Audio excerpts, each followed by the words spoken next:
Devant toute l'église, ma mère et mes sœurs ont projeté une vidéo intime pour m'humilier et me voler l'amour de ma vie. Elles m'ont laissé pieds nus et brisés, mais elles ne comptaient pas sur le fait que le millionnaire que j'avais sauvé ferait de moi son héritière et leur pire cauchemar. Merci d'être ici avec moi aujourd'hui. J'espère que tu passes une belle journée, où que tu sois. J'aimerais que tu partages dans les commentaires de quelle ville ou pays tu nous regardes et quelle heure il est chez toi. Maintenant, commençons notre histoire ensemble. Je m'appelle Lydia, j'ai 29 ans et ma vocation, mon identité jusqu'à aujourd'hui a été d'être infirmière. Aujourd'hui, sous un soleil de juin qui versait de l'or liquide sur le petit village qui m'a vu naître, tout ce que j'étais, tout ce que je rêvais de faire, est devenu poussière. Aujourd'hui aurait dû être le jour de mon mariage, le début d'une vie tranquille et heureuse. Au lieu de ça, il est devenu l'épitaphe de mon innocence, et le seul oui, j'accepte qui a été prononcé fut celui qui m'a donné une nouvelle vie de douleur et de colère. Le voile, une relique de famille que ma mère Gracila avait insisté pour que je porte, ressemblait à une toile d'araignée sur mon visage, délicat mais étouffant. Il sentait la naphtaline et les espoirs oubliés. La robe en satin, une création voyante qui dépassait beaucoup mon goût et notre budget, pesait sur mes épaules comme une armure. Gracila l'avait choisi. Bien sûr, une mariée doit représenter le statut de sa famille, Lydia, pas ses caprices bohèmes, m'avait-elle dit, sa voix tranchante comme la glace. Chaque détail de la journée, des orchidées exotiques qui remplissaient l'église à la calligraphie dorée des invitations, était un témoignage de ses ambitions, pas de mon amour. Pendant que j'attendais dans l'atrium, avec le bras raide de mon père accroché au mien, j'ai essayé de me concentrer sur Hector. Sur son sourire, celui qui se formait lentement comme si la joie avait besoin d'un instant pour l'atteindre. J'ai pensé à nos nuits dans son petit appartement, partageant une pizza au-dessus de ses plans d'architecture, rêvant de la maison que nous construirions un jour. Une maison avec un grand jardin pour nos futurs enfants et un Porsche pour vieillir ensemble. C'était ça, mon rêve. Simple, réel, un rêve qui n'était qu'à quelques pas.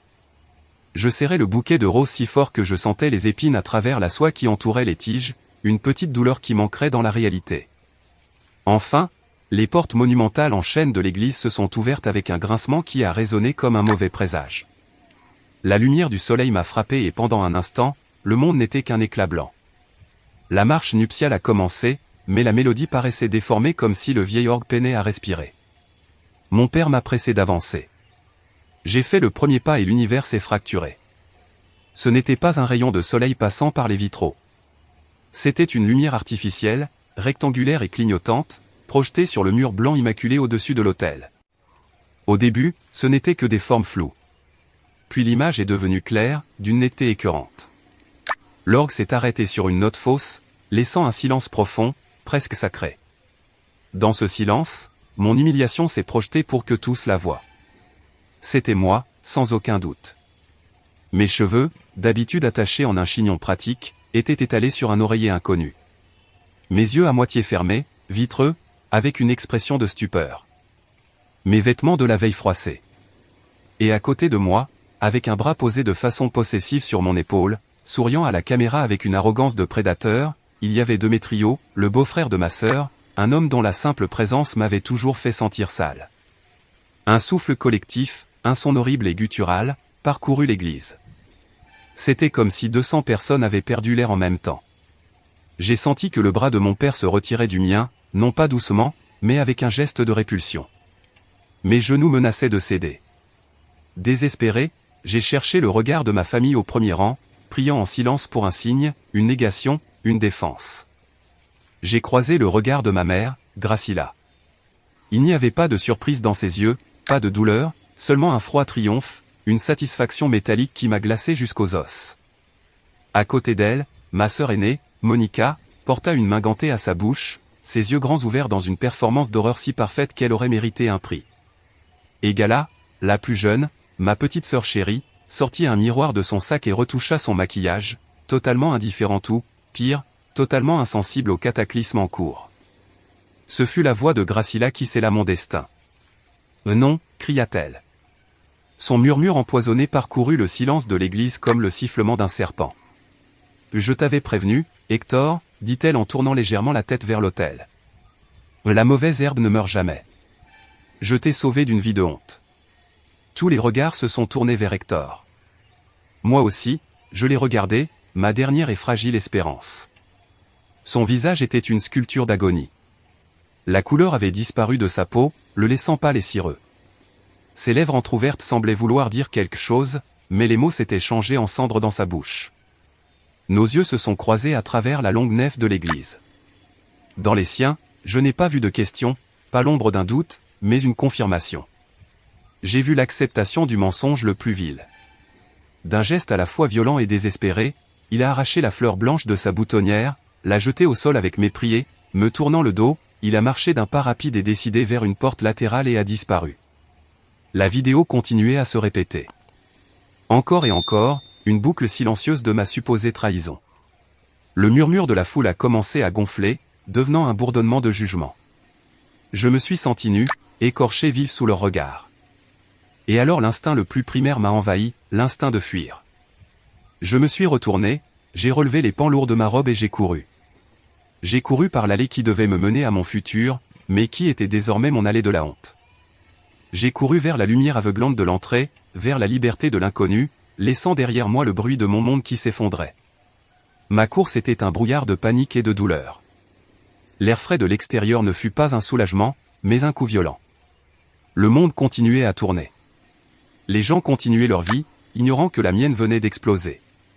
Le voile accroché à mes cheveux s'est déchiré en passant sous l'arche de pierre de l'église, un dépouillement symbolique de mon innocence perdue. Mes talons, élégants mais inutiles, résonnaient sur les pavés, un son aigu et désespéré. L'un d'eux s'est cassé, ma cheville se tordant douloureusement.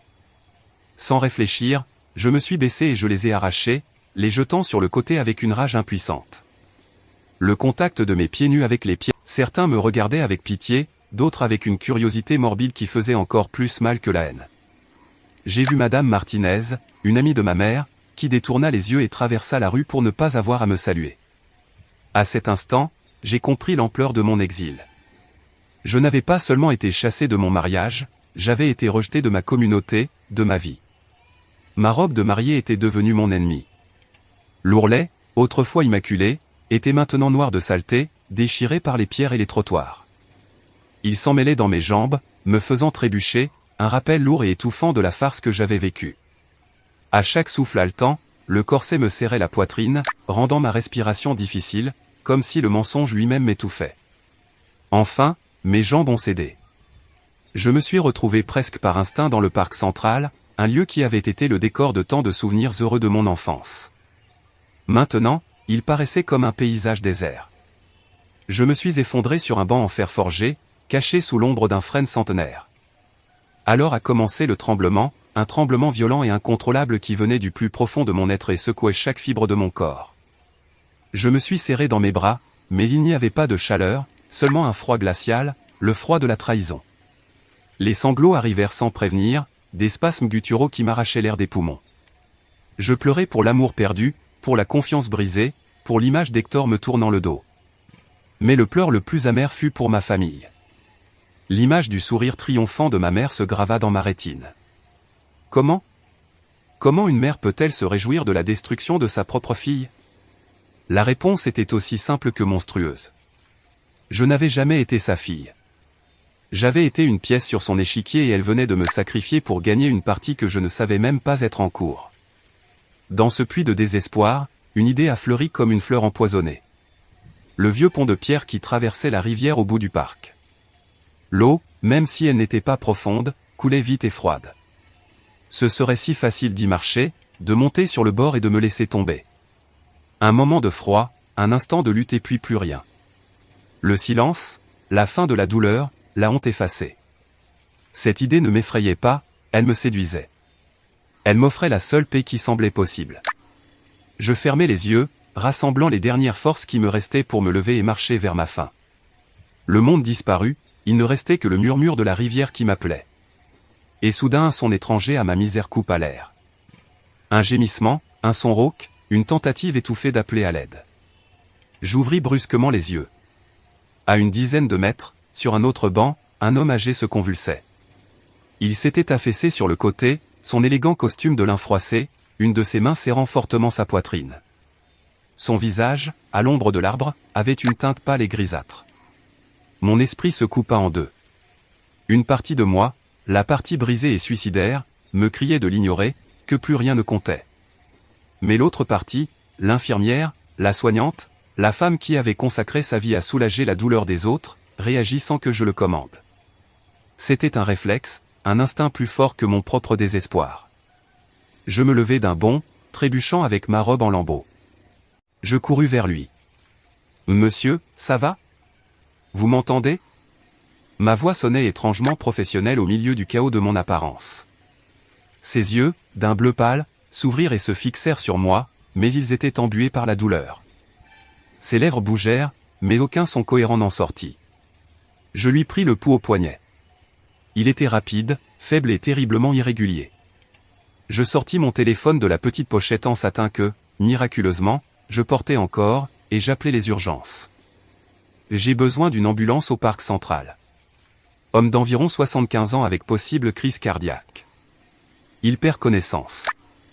Ma voix était claire, concise. L'adrénaline avait effacé les tremblements. En attendant, je desserrai sa cravate de soie et le col de sa chemise. Je lui parlais doucement, avec le ton apaisant que j'utilisais pour mes patients les plus effrayés. « Tranquille, monsieur, l'aide arrive. Respirez doucement avec moi. Vous n'êtes pas seul. » Je lui tenais la main. Sa peau était fine et froide comme du papier. Dans un moment de lucidité, ses doigts serrèrent les miens avec une force surprenante. Quand la sirène retentit au loin, je ressentis une vague de soulagement. Les ambulanciers furent rapides et efficaces. Pendant qu'ils le préparaient pour le transport, l'un d'eux me regarda, observant ma robe de mariée en lambeaux et mon visage couvert de larmes. « Vous avez fait ce qu'il fallait. Vous lui avez probablement sauvé la vie. » Pendant qu'il le montait dans l'ambulance, l'homme, dont Eliseo Vargas même si je ne le savais pas encore rouvrit les yeux. Il me chercha du regard et, avec un effort qui semblait lui coûter le monde, murmura un mot qui traversa le bruit et ma propre douleur. « Merci. » Je restais là, debout dans l'herbe, une mariée abandonnée couverte de terre et de larmes, regardant l'homme dont la vie venait, d'une certaine manière, de sauver la mienne. L'idée de la mort s'était dissipée, remplacée par le battement vibrant et obstiné de la vie. Pour comprendre la cruauté de ma famille, il faut comprendre que chez nous, l'amour n'était pas un sentiment, c'était une économie. Et dans cette économie, j'étais toujours en faillite. Je suis né au milieu, coincé entre le piédestal de Monica et le berceau de Gala. Monica, l'aînée, était l'investissement de ma mère. Chaque réussite, chaque bonne note, chaque compliment d'un professeur était un atout que Gracila montrait fièrement. Gala, la cadette, était le luxe, la poupée vivante à qui l'on pardonnait tout parce que sa seule fonction était d'être adorable. Et moi, Lydia, j'étais l'infrastructure, celle qui faisait tout fonctionner en arrière-plan, essentielle mais invisible, tenue pour acquise. Je me souviens d'un après-midi quand j'avais 15 ans. J'avais gagné le premier prix à la foire scientifique du lycée avec un projet sur la régénération des tissus. Je suis rentré à la maison avec le ruban bleu et un trophée en plastique brillant, mon cœur battant d'une fierté timide. J'ai trouvé ma mère et Monica dans le salon. « Maman, regarde » dis-je en lui montrant le trophée. Elle le regarda au-dessus de ses lunettes de lecture, un sourcil levé. « Ah, très bien, Lydia. La science, c'est pratique. » Puis elle se tourna vers Monica. « Chérie, raconte-moi encore ce que le professeur de littérature a dit sur ton essai. Il a dit que tu avais une voix poétique, n'est-ce pas? Ça, c'est de la classe. » Le trophée en plastique me sembla soudain lourd et ridicule dans mes mains. Je l'ai posé dans ma chambre, dans un coin, et je n'en ai plus jamais parlé. Voilà quelle était la dynamique. Mes réussites étaient pratiques, celles de Monica étaient élégantes. Mes besoins étaient secondaires, ceux de Gala urgents. J'ai appris à me faire petite, à ne pas demander grand-chose, à trouver une certaine satisfaction. Ce fut comme si un projecteur de lumière brillante s'était allumé soudain dans mon coin sombre, m'exposant et m'éblouissant en même temps. Je l'ai rencontré lors du 3e service, celui de nuit, le plus solitaire et le plus épuisant. Son père occupait le lit 302B. Hector passait ses nuits dans un fauteuil inconfortable à côté du lit, lisant sous une petite lampe, toujours avec un mot gentil pour les infirmières qui entraient et sortaient. Notre première vraie conversation eut lieu à 3 heures du matin, à propos d'une machine à café qui ne fonctionnait pas. Nous avons fini par partager un thermos de café qu'il avait apporté de chez lui, assis dans le couloir silencieux. Il ne m'a pas demandé mon travail, il m'a demandé mes rêves. Je lui ai parlé, avec une timidité qui me faisait rougir, de mon amour pour la science, de mon désir frustré de devenir médecin. Il n'a pas dit quel dommage. Il a dit, il n'est jamais trop tard. Tu as l'esprit d'une scientifique et le cœur d'une guérisseuse. C'est une combinaison puissante. Personne ne m'avait jamais dit que j'étais puissante. Notre relation fut une découverte. Il m'emmena dans des musées d'art. Il m'apprit à apprécier la symétrie d'un bâtiment ancien. Il me lisait de la poésie à voix haute. Il réveilla en moi des parties que je ne connaissais pas, des parties qui n'avaient rien à voir avec être utile ou pratique. Avec lui, j'étais simplement Lydia, et c'était suffisant. C'était plus que suffisant. Quand je lui ai demandé de rencontrer ma famille, j'ai ressenti la même peur que lorsque j'étais enfant et que je ramenais une note qui n'était pas parfaite. Le dîner fut un désastre poli. Gracila l'interrogea sur ses perspectives d'avenir comme si c'était un entretien d'embauche. Monica lui parla avec condescendance de ses voyages dans des villes européennes avec une vraie architecture. Gala passa la soirée à envoyer des messages sur son téléphone. Hector supporta la soirée avec une grâce et une patience qui me firent encore plus tomber amoureuse de lui. Plus tard, quand je les raccompagnai à la porte, il prit mon visage entre ses mains. « Elles sont intenses, dit-il avec un sourire en coin. Mais je comprends d'où tu tires ta force. Survivre à ça fait de toi une guerrière. » Il m'embrassa, et dans ce baiser, je sentis une promesse de protection, d'alliance. Pour la première fois, je sentis que j'avais quelqu'un de mon côté, et c'est ça qui les mit en rage. Ce n'était pas Hector l'homme, c'était ce qu'il représentait, mon indépendance, mon bonheur personnel, ma sortie de l'orbite de leurs besoins. En tombant amoureuse de lui, je déclarais que ma vie m'appartenait, et dans l'économie de ma famille, c'était un acte de rébellion impardonnable. Je retirais mes actifs de leur contrôle, et elles, dirigées par ma mère, décidèrent d'exécuter l'attaque la plus hostile et destructrice imaginable pour récupérer ce qu'elles considéraient comme leur bien. La stratégie de ma famille pour démanteler mon bonheur fut une œuvre maîtresse de cruauté passive-agressive.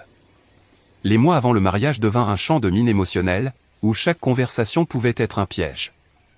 Gracila, ma mère, utilisait les préparatifs comme une arme pour miner mon estime de moi. Un jour, pendant qu'on essayait le menu du banquet, elle rejeta mon choix de plat principal avec un soupir dramatique. « Du poulet, Lydia ?» Comme c'est prévisible. La famille d'Hector est habituée à un autre niveau. Je ne veux pas qu'ils pensent que nous sommes des provinciaux. Chacun de ces mots me rappelait que je n'étais pas suffisante, que mon amour pour un homme bien n'effaçait pas mon origine moyenne. Hector, avec sa bonté infinie, essayait d'être un bouclier. Gracila, nous, on adore le poulet, disait-il avec un sourire patient. L'important, c'est qu'on soit tous ensemble. Mais ces mots se perdaient dans le tourbillon de l'ambition de ma mère. Elle le traitait avec une douceur sirupeuse, plus insultante qu'un cri, en lui tapotant la joue et en l'appelant une âme si simple et bonne. Elle le rendait impuissant par la gentillesse, le laissant sans défense pour me protéger. Pendant que ma mère se concentrait sur l'humiliation sociale, Monica, ma sœur aînée, tissait un filet plus sombre et plus personnel. C'était la stratège, celle qui comprenait le pouvoir et la manipulation grâce à son mariage avec Porfirio. Son attaque était plus subtile, mais infiniment plus dangereuse.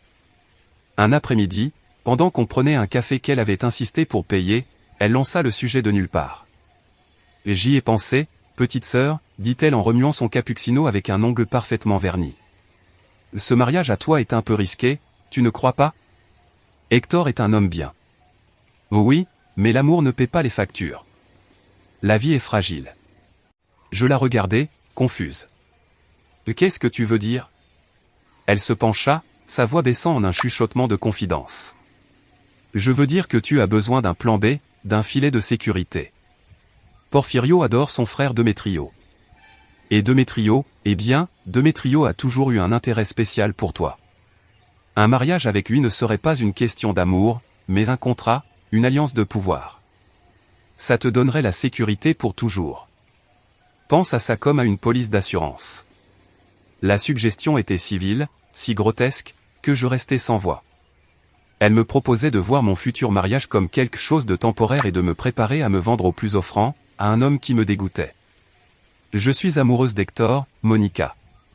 Je vais me marier avec lui. Point final, dis-je, la voix plus tremblante que je ne l'aurais voulu. Elle se renversa dans son siège, un sourire glacé sur les lèvres. Comme tu veux, mais ne dis pas que je ne t'ai pas prévenu quand ton conte de fées se brisera contre la réalité. La pièce finale du puzzle me vint de ma tante Amparo lors d'un appel clandestin. Sa voix était un chuchotement effrayé de l'autre côté de la ligne. « Lydia, tu dois partir. Annule le mariage. Prends Hector et disparaît, me supplia-t-elle. Tati, qu'est-ce qu'il se passe? Tu me fais peur. C'est ton père, dit-elle, sa voix se brisant. Il doit une fortune à Porfirio. Porfirio lui a prêté de l'argent pour couvrir des dettes de jeu, mais le prêt avait des conditions. Gracila et Monica savaient tout. L'accord, c'était que Porfirio pardonnerait la dette si tu rompais avec Hector et acceptais Demetrio. Le téléphone faillit me tomber des mains. L'air devint lourd, irrespirable. Ce n'était pas seulement qu'il ne m'aimait pas, c'était qu'il m'avait vendu. Ma vie, mon corps, mon futur, tout avait été posé sur une table de négociation comme si c'était une propriété. Mais je vais me marier, m'écriai-je, la voix en file. Le mariage est dans 2 semaines. Ils ne peuvent pas. Tu ne comprends pas, petite. Elle m'interrompit, la voix pleine de panique. Ils ne vont pas te laisser te marier. Ils vont faire quelque chose. J'ai entendu Monica rire au téléphone en disant que la solution serait un peu dramatique, mais efficace. S'il te plaît, Lydia, écoute-moi. Ils sont capables de tout. Je raccrochai, tout mon corps tremblant. Je regardais mon reflet dans la vitre sombre. Je vis une naïve, une idiote qui avait marché droit dans... Je décidai de me battre. Je décidai que mon amour pour Hector serait plus fort que le renne. Je m'accrochais à l'idée que le jour de mon mariage, son oui, j'accepte serait ma victoire, ma libération. Ce fut la plus grande erreur de calcul de ma vie. Je n'étais pas dans une bataille que je pouvais gagner. J'étais dans une exécution programmée, et j'étais la seule à ne pas avoir lu la sentence. L'enterrement de vie de jeune fille fut présenté comme une offrande de paix. Juste nous 3, petite sœur, dit Monica, sa voix étrangement douce, pour se rappeler le bon vieux temps avant que tu deviennes une femme mariée. Le piège était si évidemment appâté que ma propre cécité m'étonne. Mais j'étais si épuisé de me battre, si désespéré d'un moment de normalité, que j'ai accepté. Le bar qu'elles ont choisi était un endroit sombre et prétentieux, plein de gens qui riaient trop fort et se regardaient du coin de l'œil.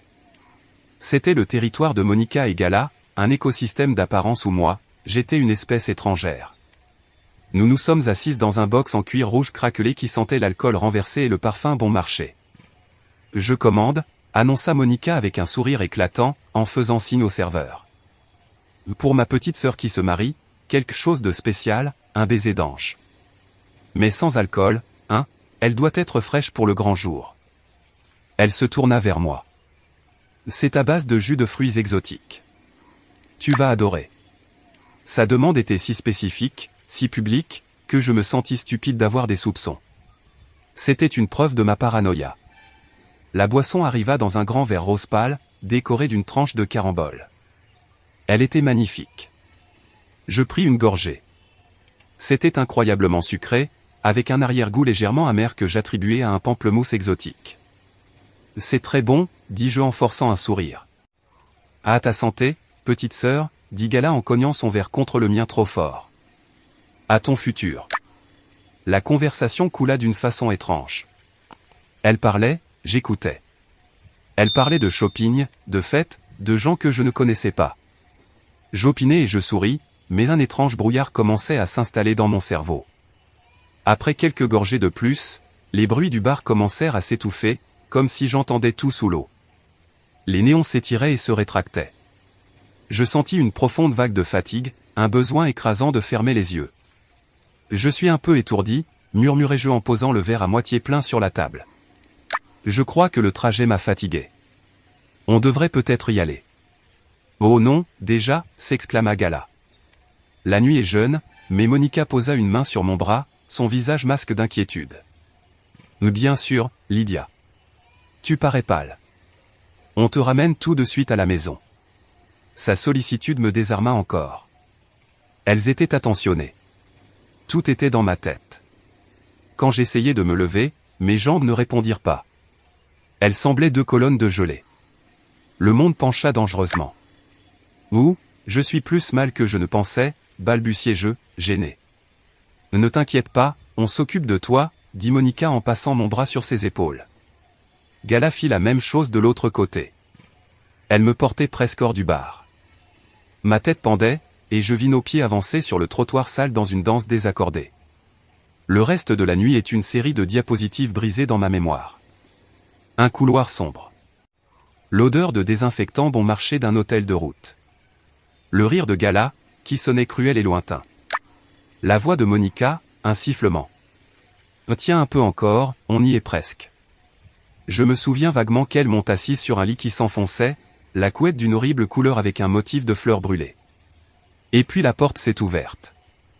La silhouette de Demetrio s'est découpée dans l'encadrement. Quoi? Qu'est-ce qu'il fait ici?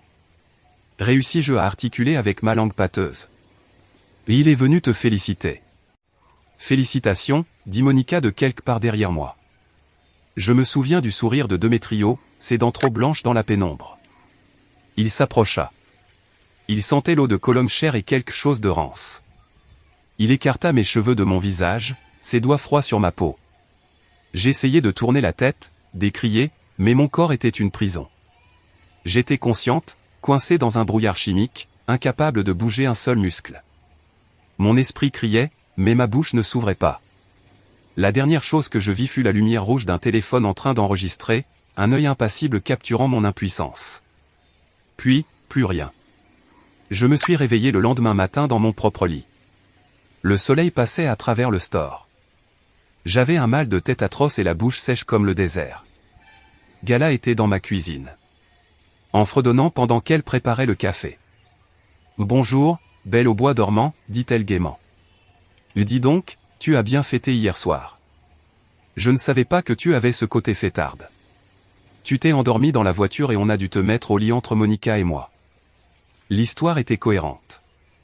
Elle comblait les trous de ma mémoire d'une façon logique. Moi, celle qui ne buvait jamais, j'avais cédé à la pression et mon corps ne l'avait pas supporté. C'était humiliant, mais plausible. C'était bien plus facile à accepter que la vérité monstrueuse que j'entrevoyais dans les morceaux de mes cauchemars. Alors j'ai hoché la tête, j'ai bu le café qu'elle m'a offert et je me suis permis de croire au mensonge. Ce fut un acte d'auto-préservation, une tentative ultime et désespérée de croire que la famille qui allait s'asseoir au premier rang à mon mariage n'était pas un nid de vipères.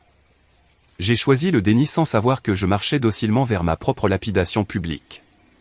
Le lendemain du non-mariage, je me suis réveillé dans une chambre qui n'était pas la mienne. C'était la chambre d'amis de ma tante Amparo, un petit sanctuaire rempli de vieux livres et d'une odeur de lavande. Elle m'avait trouvé errant dans les rues au crépuscule, un spectre en robe sale, et m'avait fait entrer chez elle sans dire un mot. Elle ne m'a pas posé de questions, elle a simplement retiré les restes de ma robe, m'a nettoyé les pieds blessés et m'a bordé dans le lit, comme quand j'étais une enfant avec de la fièvre. Le silence du matin était une bénédiction et une torture. Chaque craquement de la maison me faisait sursauter. La sonnerie du téléphone était comme un coup de feu. C'étaient les vautours. Les curieux du village qui appelaient pour obtenir les détails croustillants de la chute de Lydia. Ma tante les éconduisait avec une efficacité tranchante. De ma famille proche, pas un appel. Leur silence était un cri de culpabilité. C'est Fabian, l'assistant de Don Eliseo Vargas, qui a finalement brisé le siège. Sa voix au téléphone était une oasis de calme professionnel dans mon désert de chaos. Don Eliseo va beaucoup mieux, demoiselle Lydia. Les médecins sont très optimistes et il insiste pour vous voir. Il dit que c'est urgent. Une partie de moi voulait refuser, rester pour toujours dans ce lit, mais une autre partie, une petite braise de... Il était assis dans un fauteuil en cuir, vêtu d'une robe de chambre en cachemire, regardant par la grande fenêtre. Il paraissait fragile, mais ses yeux, quand ils se tournèrent vers moi, avaient une vitalité qui contredisait son état. « Et Lydia, dit-il, sa voix plus forte que la dernière fois que je l'avais entendue. Merci d'être venu. Je craignais que vous ne le fassiez pas. » Il montra la chaise en face de lui. « Là, asseyez-vous, s'il vous plaît. Vous avez l'air épuisé. » Je me suis assise en me sentant petite et insignifiante dans cette chambre si luxueuse. Il m'étudia. Son regard n'était pas de la pitié, mais une analyse profonde. Mes médecins m'ont raconté toute l'histoire, commença-t-il. Ils disent que si vous étiez arrivé 5 minutes plus tard, je ne serais pas ici. Ils disent que vous avez agi avec la précision d'un chirurgien et le calme d'un vétéran. Et puis ils m'ont dit que vous l'avez fait en robe de mariée, pieds nus, avec le visage de quelqu'un qui vient de voir la fin du monde. Les deux images ne collent pas, n'est-ce pas? Sa question, si directe et pleine d'une empathie inattendue, fut la clé qui ouvrit la vanne. Les mots, coincés dans ma gorge comme un nœud d'épine, commencèrent à sortir d'abord en trébuchant, puis en un torrent impossible à arrêter. Je lui racontai l'histoire de ma famille, l'économie de l'affection, la jalousie de mes sœurs, l'ambition de ma mère. Je lui parlais d'Hector, de notre amour simple, et de la manière dont cela était devenu une menace pour elle. Je lui parlais de mes soupçons, du piège, de la vidéo, de l'humiliation publique. Je lui parlais avec l'honnêteté brutale de quelqu'un qui n'a plus rien à perdre. Quand je terminai, un lourd silence s'installa dans la pièce. Don Eliseo regardait par la fenêtre, la mâchoire serrée. « Je connais des gens comme ta famille, Lydia, dit-il enfin, sa voix teintée d'une vieille amertume. Des gens qui voient les personnes non pas pour ce qu'elles sont, mais pour ce qu'elles peuvent leur apporter. Ce sont des parasites au sourire charmant. » Il se tourna vers moi, ses yeux bleus brillant d'une intensité farouche. « J'ai perdu ma femme et ma fille dans un accident de voiture il y a 30 ans. Depuis, je suis seul, entouré de gens qui voulaient mon argent, pas moi. J'ai construit un empire, mais j'ai vécu dans un château vide. Hier, pour la première fois depuis longtemps, quelqu'un m'a aidé sans savoir qui j'étais, sans rien vouloir en retour.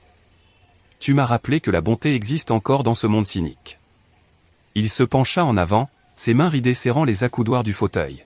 « Ils t'ont enlevé ton mariage, ton honneur, ton amour. Ils ont essayé de t'enlever ton avenir. Nous ne pouvons pas les laisser gagner. » Sa voix n'était plus qu'un murmure d'acier. « Je te propose un pacte, Lydia, pas par charité, mais par alliance.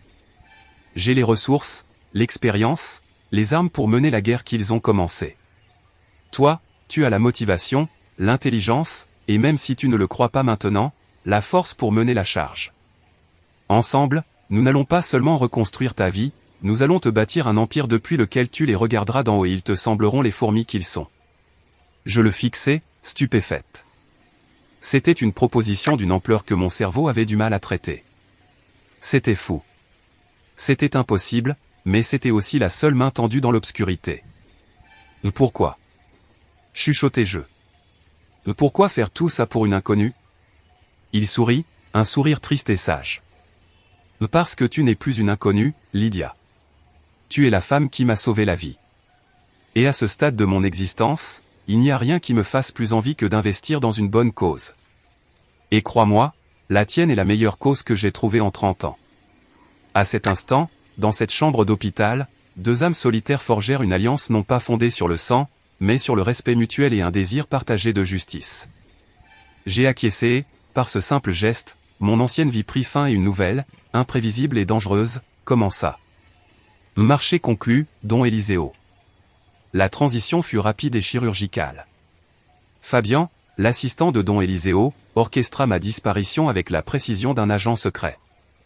2 jours après notre pacte à l'hôpital, une nuit sans lune, je me suis glissé hors de la maison de ma tante Amparo avec une petite valise et toutes mes économies.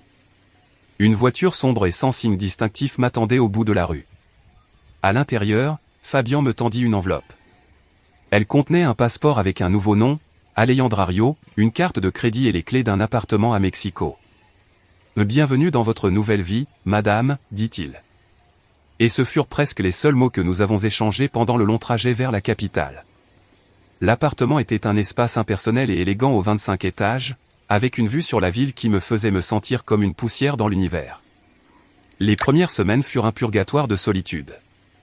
J'errais dans les pièces vides, le silence seulement brisé par le bourdonnement lointain de la circulation. La douleur était une présence physique, un invité constant qui s'asseyait à table avec moi et se couchait dans le lit à mes côtés. C'est au milieu de cette désolation que les nausées commencèrent. Au début, je les ai attribuées au stress, au traumatisme, mais quand mon cycle eut une semaine de retard, puis 2, un soupçon terrible et merveilleux s'empara de moi. J'ai acheté un test de pharmacie, le cœur serré. Les minutes d'attente furent les plus longues de ma vie, et puis apparurent 2 lignes roses, sans équivoque, définitives. J'étais enceinte. Je me suis effondré sur le sol froid de la salle de bain, le petit morceau de plastique tremblant dans ma main. Un tourbillon d'émotions me secoua. La peur, une peur écrasante d'affronter tout cela seul. La colère, une colère furieuse contre Hector de ne pas être là, de ne pas avoir cru en moi. Et l'amour, un amour féroce, primitif et inconditionnel pour la petite vie qui grandissait en moi. C'était un morceau d'Hector, un morceau de notre amour qui avait survécu au feu. Ma famille m'avait tout pris, mais ils avaient oublié ceci. Cette révélation me donna un but. J'ai cessé d'errer dans l'appartement et j'ai commencé à agir. Quand j'ai annoncé la nouvelle à don Éliseo au téléphone, il y eut un long silence de l'autre côté. Je craignais sa réaction. Je craignais qu'il me voie comme une complication, un problème. Mais sa voix, quand il parla enfin, était pleine d'une chaleur qui me fit pleurer. « Eh bien, dit-il doucement. On dirait que notre alliance vient de gagner un nouveau membre, et le plus important de tous. » À partir de ce jour-là, ma renaissance commença pour de bon. Don Éliseo s'assura que j'ai les meilleurs soins prénataux. Fabian devint mon ombre discrète, m'emmenant au rendez-vous, veillant à ce que je mange bien, gérant tout problème avec une efficacité silencieuse. Mais le vrai changement eut lieu dans la bibliothèque que don Éliseo fit installer dans mon appartement. Elle se remplit de livres qui au début m'intimidaient. Économie, droit des affaires, analyse d'investissement, biographie de magnats. Chaque après-midi, don Éliseo m'appelait en visioconférence. Il devint mon professeur particulier. Ton travail est d'apprendre à lire les signes vitaux, à prévoir où le sang va circuler et à anticiper les défaillances du système. J'étudiais avec la ténacité d'une survivante. Chaque formule mémorisée, chaque rapport analysé, était une brique de plus dans la forteresse que je construisais autour de moi et de mon futur enfant. Mon ventre grandissait au même rythme que mon savoir. Je lui lisais à voix haute les titres du Wall Street Journal, en murmurant à mon ventre. Ça, mon amour, c'est le monde que nous allons conquérir. Le jour où Aurora est née fut le jour où Lydia mourut pour toujours, et où Alejandra naquit pour de vrai. Tenir ma fille dans mes bras, si petite, si parfaite, si dépendante de moi, ce fut comme si on m'injectait de l'acier liquide dans les veines. Je lui ai promis en silence que jamais, jamais je ne laisserai personne lui faire du mal. Je lui ai promis de lui construire un monde où elle serait forte, indépendante et, surtout, libre. Don Éliseo vint la rencontrer. Il la prit dans ses bras et je vis le masque de l'homme d'affaires dur disparaître, révélant le grand-père qu'il n'avait jamais pu être. Il lui chanta doucement une vieille berceuse, et à ce moment-là, dans cette chambre d'hôpital aseptisée, nous avons cessé d'être une alliance étrange pour devenir, de la façon la plus inattendue, une famille. La guerre n'avait pas encore commencé, mais je savais déjà pour qui j'allais me battre jusqu'à la mort. Les années qui suivirent furent une étrange symphonie de contrastes. Mes journées étaient marquées par l'odeur de la bouillie de bébé et les rires d'Aurora, tandis que mes nuits étaient dédiées à l'étude du langage froid et calculateur des chiffres. J'appris à négocier des contrats au téléphone tout en berçant un berceau du pied. J'ai mémorisé les noms des PDG des 500 plus grandes entreprises du monde en chantant des comptines. Je vivais dans deux mondes parallèles, l'univers chaud et chaotique de la maternité et le monde implacable de la haute finance. Aurora devint le soleil de mon existence. C'était une enfant curieuse et tenace, avec les yeux de son père et ma détermination. La voir grandir, faire ses premiers pas, dire ses premiers mots, fut un baume qui guérit les blessures les plus profondes de mon âme. Je ne pensais plus à ce que j'avais perdu, je pensais seulement à ce que je devais protéger. Don Éliseo se délectait de son rôle de grand-père adoptif. Chacune de ses visites était un événement.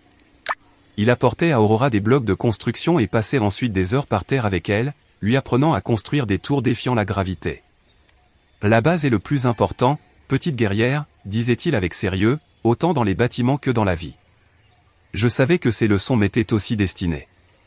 Sous sa direction, je me mis à évoluer dans le monde financier comme un poisson dans l'eau. Nous avons commencé par de petits investissements en utilisant un fonds que don Éliseo avait créé pour moi.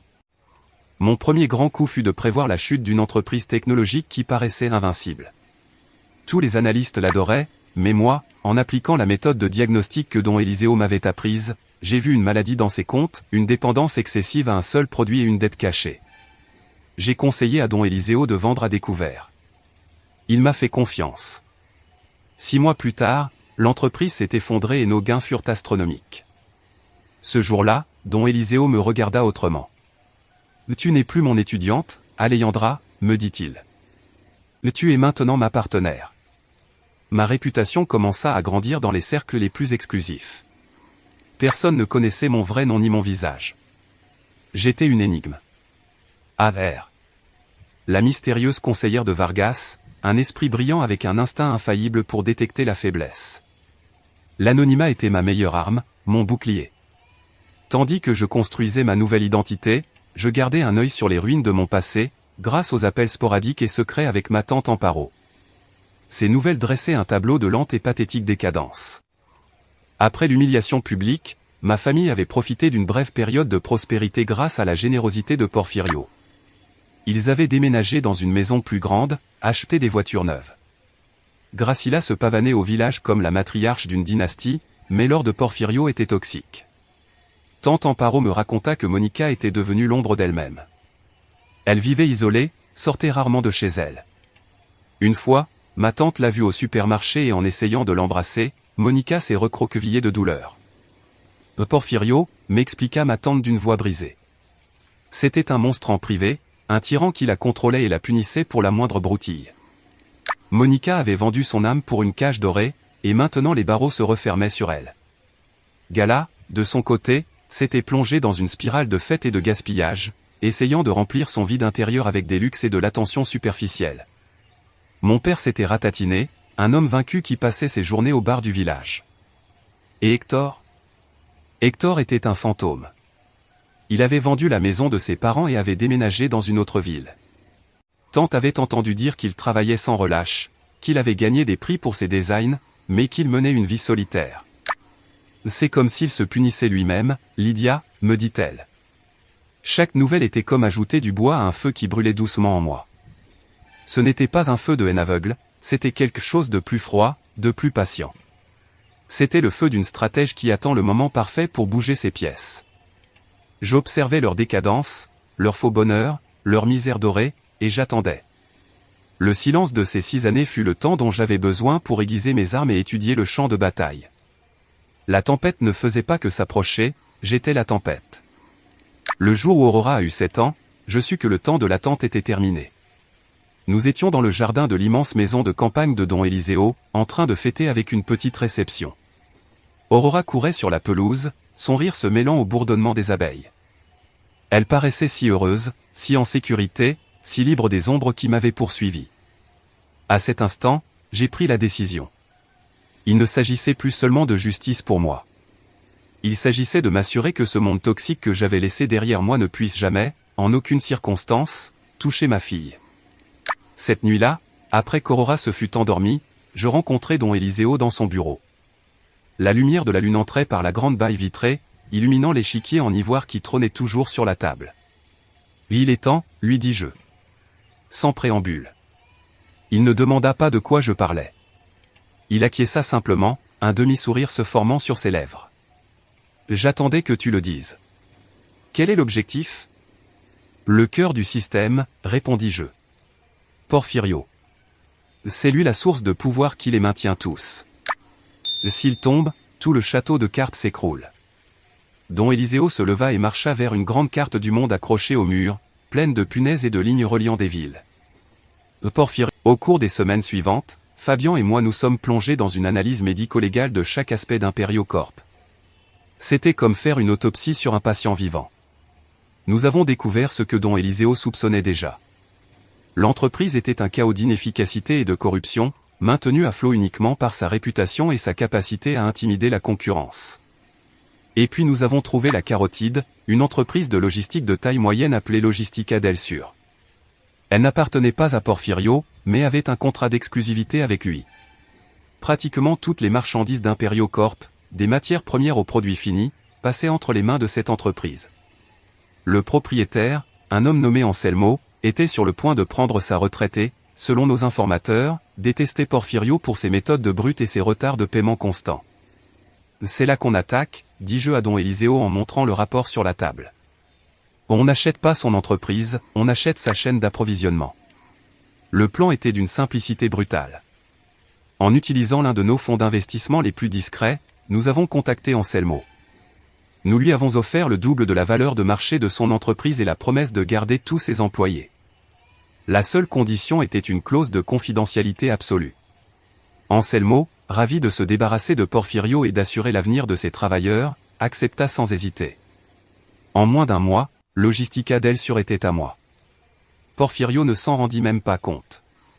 Pour lui, tout restait pareil, mais désormais, je contrôlais le flux de sang de son empire.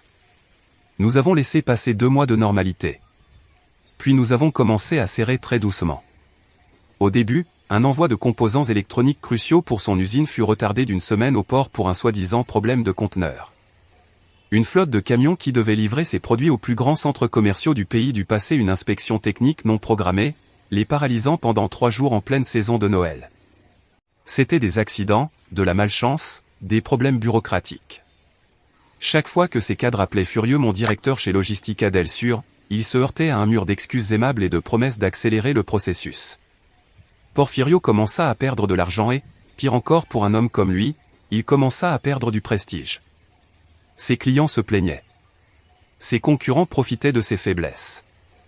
Je pouvais sentir sa rage et sa frustration à des centaines de kilomètres. Ma tante Amparo me le confirma lors d'un appel. Monica est terrifiée, me chuchota-t-elle. Elle dit que Porfirio est comme un animal en cage. Il casse des choses, il crie pour tout. L'autre jour, je crois qu'il l'a poussé dans les escaliers. Un frisson me parcourut, mais ce n'était pas de la peur. C'était la sensation du pouvoir, le pouvoir de tourner une vis invisible et de voir, à l'autre bout du pays, le monde de mes ennemis commencer à trembler. Ce n'était pas un jeu d'enfant, c'était des échecs. Et je venais de déplacer ma reine, la plaçant à une position qui menaçait tout l'échiquier.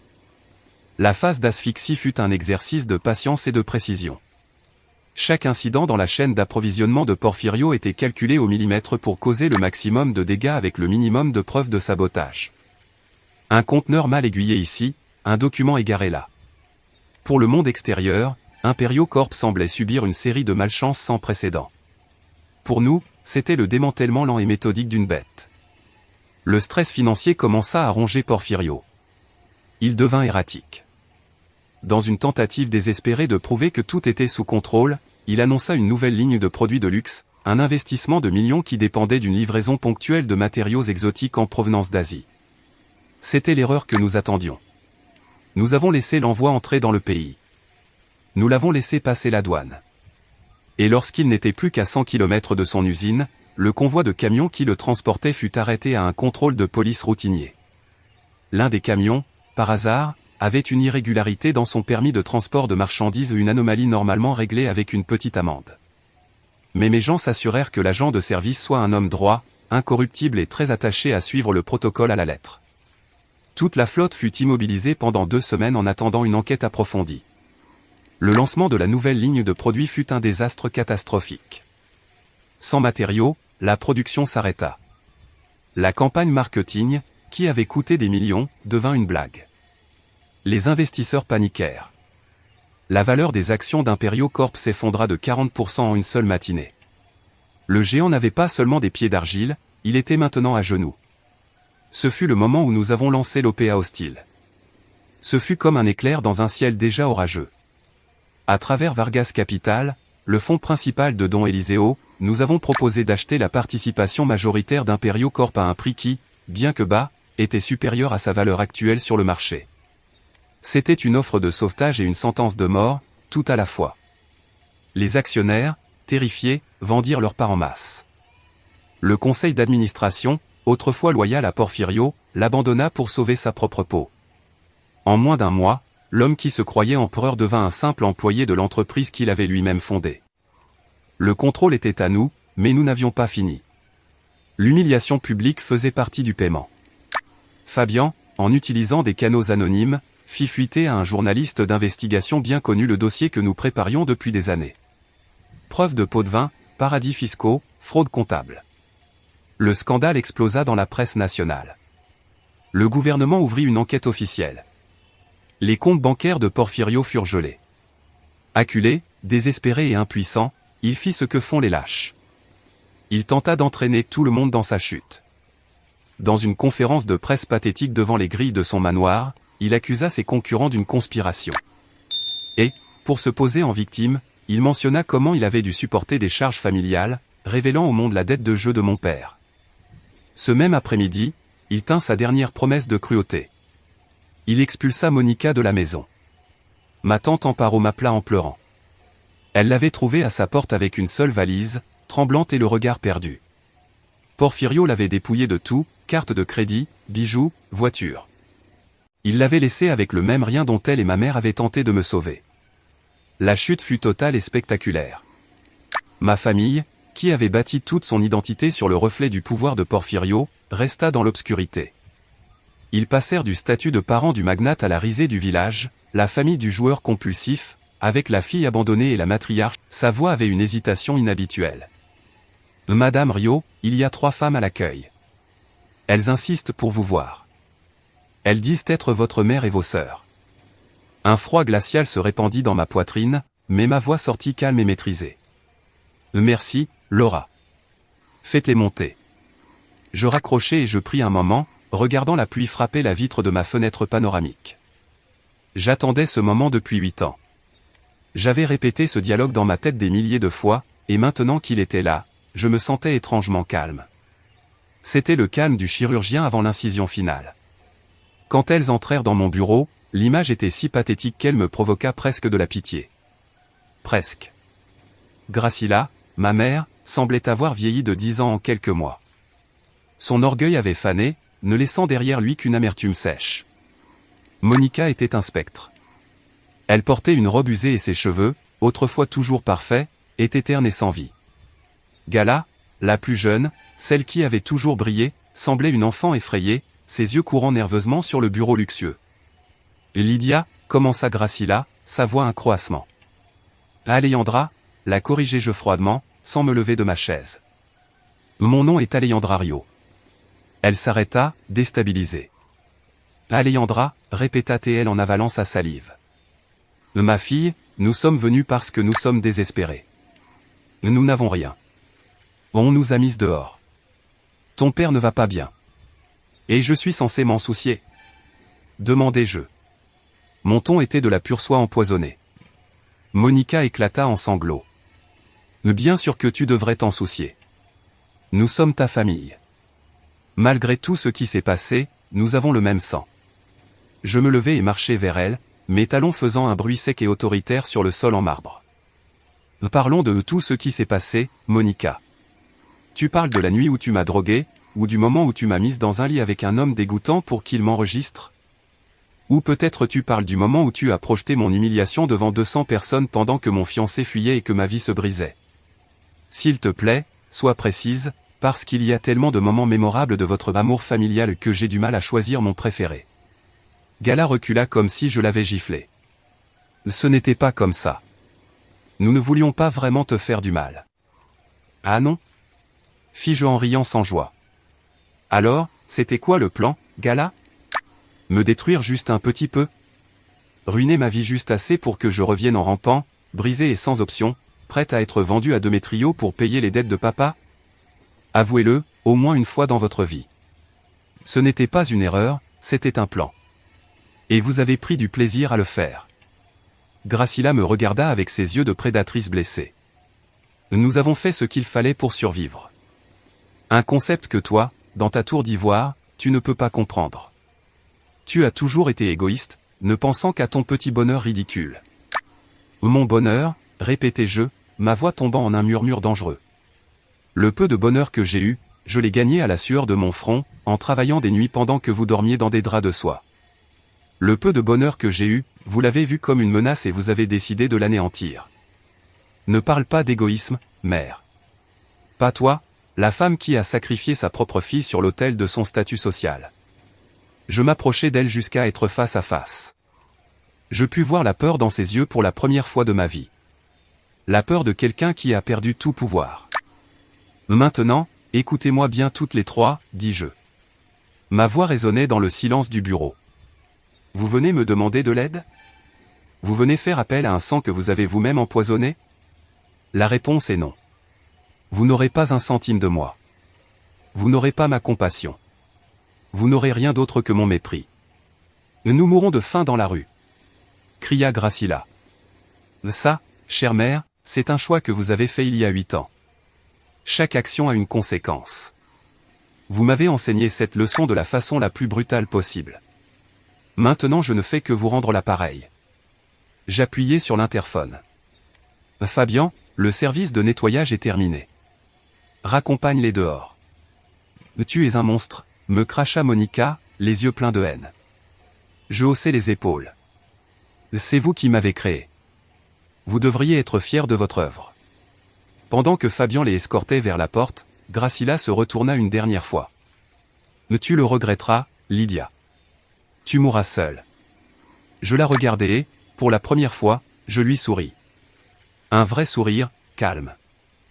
Tu te trompes. J'ai déjà une famille. Vous, en revanche, vous vous êtes perdus les unes les autres il y a longtemps.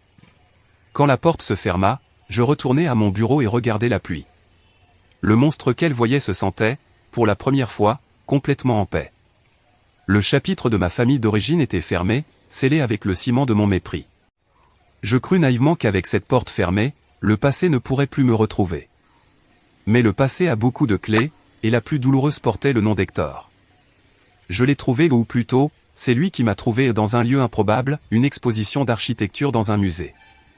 Aurora était fascinée par les maquettes, et je l'observais, heureuse de voir son esprit curieux en action. J'étais tellement absorbé par elle que je ne sentis pas sa présence avant qu'il ne parle. La façon dont la lumière tombe sur cette maquette est presque parfaite, tu ne crois pas? Cette voix, plus grave, avec une note de fatigue qu'elle n'avait pas avant, mais indubitablement la sienne. Le monde autour de moi ralentit. Je me tournai, et il était là. Les années l'avaient sculpté, aiguisant ses traits, argentant ses tempes. Il portait un costume élégant, mais il semblait creux. Ses yeux, autrefois pleins d'une chaleur facile, semblaient abriter une tristesse ancienne. Et Hector, ma voix ne fut qu'un souffle. Ses yeux s'ouvrirent grands en me reconnaissant. Je vis une vague d'émotion traverser son visage. Incrédulité, douleur, espoir, et une honte écrasante. Et Lydia. Mon Dieu, c'est toi. Je t'ai cherché, j'ai rêvé de ce moment et j'ai redouté ce moment.